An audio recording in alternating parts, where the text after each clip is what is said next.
Bonjour, et voyons donc pourquoi et pour quelles raisons les propriétaires peuvent vendre ou simplement se débarrasser d'un Honda CR-V d'occasion. Le salon est ici peut-être le chef de tout, il est extrêmement bien agencé. Honda est généralement fort dans ce domaine. Rappelez-vous n'importe quelle génération de Fit Jazz, qui est formellement en classe B, mais en termes d'espace dans toutes les dimensions, une classe ou même deux de plus. Voici une Honda SR-V de la même série. L'intérieur est très large, deux hommes énormes en manteau de fourrure peuvent s'asseoir devant et ne pas se toucher avec les coudes. Et pourquoi tout? Mais parce qu'il n'y a pas de tunnel central du tout, la poignée de la transmission automatique est placée sur la console, et il y a beaucoup d'air libre entre les sièges. L'arrière est similaire, un plancher plat, pas de tunnel, une liberté en largeur, une liberté en profondeur, et il y a beaucoup d'espace au-dessus de votre tête. De manière générale, en termes de volume interne, le CR-V de troisième génération peut facilement passer pour un monospace, sans la troisième rangée de sièges, bien sûr. Par conséquent, il peut être recommandé en toute sécurité à un public familial, ainsi qu'aux touristes indépendants. Lors d'un long voyage, il est aussi doux et confortable que votre yacht, et avec le canapé arrière abattu à l'intérieur, vous pouvez facilement dormir sur une aire de repos. Même s'il n'y a pas de plancher plat ici, le volume le permet. Si vous utilisez le coffre au fin prévu, vous trouverez par défaut un volume de 556 litres tout à fait correct. Et il a clairement gelé jusqu'à l'étagère, et si l'on prend en compte la hauteur globale considérable de la voiture, encore plus. Vous pouvez transporter des réfrigérateurs. L'équipement de la voiture, même à partir de 2020, n'a pas l'air honteux, il y a du xénon, la navigation est en place, des garnitures intérieures bicolores sont là, un système de stabilisation et des airbags en cercle c'est la même chose. Il n'y a pas de variété en termes de moteur. En Russie, la Honda SR-V3 est vendue principalement avec des moteurs à essence atmosphérique de 2,0 et 2,4 litres développant respectivement 150 et 170 chevaux. Si la différence entre eux est perceptible, elle se situera dans la zone rouge du compte-tours et après 100 km/h sur le compteur de vitesse. Avec une vitesse de dépassement maximale, la version de 170 chevaux est bien entendu meilleure que la version de 150 chevaux. Mais dans le monde et avec les embouteillages, cela n'a aucun sens de payer trop cher une taxe de transport majorée. Après le restylage, l'ancien moteur a reçu plus de puissance. Il y en avait 170, maintenant 184.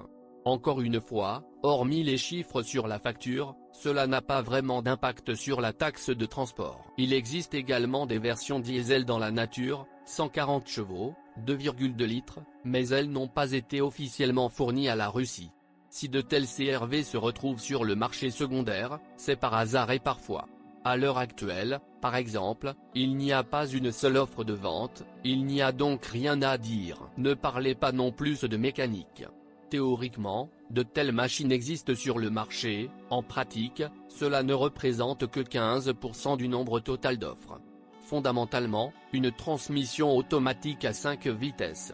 C'est bien, mais pas aussi bon qu'un modèle à 6 vitesses, il lui manque clairement un rapport supérieur pour économiser du carburant sur l'autoroute. Mais ce que c'est qu'il est tenace. Le Honda CR-V n'est pas parfait du tout, il a donc ses inconvénients. L'isolation phonique en souffre, sans dimensionnement supplémentaire, les bruits et bourdonnements proviennent de toutes parts. Un autre inconvénient est la consommation de carburant déjà mentionnée, vous pouvez ajouter en toute sécurité 20 à 30% à la note déjà impudique du passeport de 13,1 litres 100 km. Et cela dans le contexte d'une dynamique pas particulièrement exceptionnelle, pour un moteur de 2,4 litres. L'accélération de 0 à 100 en 11 secondes était honteuse il y a encore 10 ans, et maintenant il semble encore plus que la voiture ne bouge pas. La transmission intégrale est largement inutile. S'il convient toujours pour démarrer en toute confiance sur asphalte glacé, il ne convient pas pour surmonter des terrains difficiles. L'embrayage relie l'essieu arrière avec un retard notable et transfère également très peu de couple à l'arrière. De ce fait, vous aurez le temps de creuser plus vite avant d'attendre l'aide des roues arrière. En général, même si le Honda SR-V est pensé à l'intérieur, il est aussi controversé en termes de caractéristiques de conduite. Côté moteur, avant d'acheter, il faudra faire attention à la chaîne de distribution. Ce n'est pas éternel, ressources, 70 à 90 000 km. Si vous entendez des bruits parasites, il est préférable de le changer à l'avance. Côté transmission, sur les voitures à kilométrage élevé, l'arbre de transmission et l'accouplement du pont arrière peuvent nécessiter une attention particulière. Lorsqu'il est utilisé dans des conditions difficiles, avec des patinages fréquents et longs, l'embrayage se bloque parfois, l'unité doit être remplacée.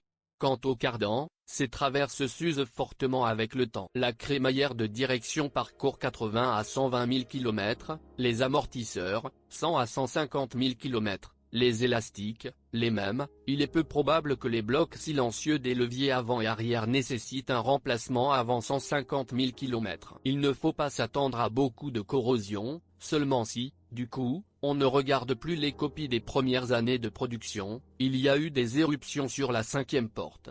Mais les concessionnaires ont réparé ces problèmes sous garantie, vous n'avez donc pas à vous en soucier trop. Même s'il n'est pas du tout nécessaire de fermer la tête, après tout, nous parlons de voitures de plus de 10 ans, et à cet âge, les voitures sans péché sont rares.